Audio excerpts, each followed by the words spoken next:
ई ठाकुर वीरेंद्र सिंह के हवेली शेर के मान बा। घुस तो आइल बड़े, बाकी हिजा से जिंदा न जाइबे। ठाकुर साहब मोहब्बत करे वाला कबो मौत से ना डरेला, और आज हम सीना ठोक के ऐलान करतानी कि काजल के डोली सिर्फ हमारा घरे जाई। सपना मत देख ई घर के दामाद बने के। अरे तू तो हमारी घर के चौकीदार भी बने लायक नहीं है।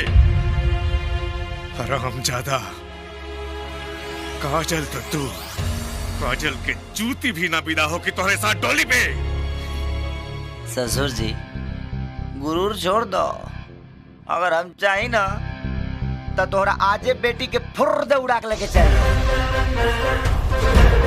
लेकिन तोहरा के कुछ टाइम दे तनी ताकि तू द्वार पर के साटा पहना कर सका। अरे हरामजादा, अब बिना बयाना बिना साटा के बाजा तोर बाजी। ए भाई लोग, बिना मोर के दूल्हा आइल बा हो, आरती उतार।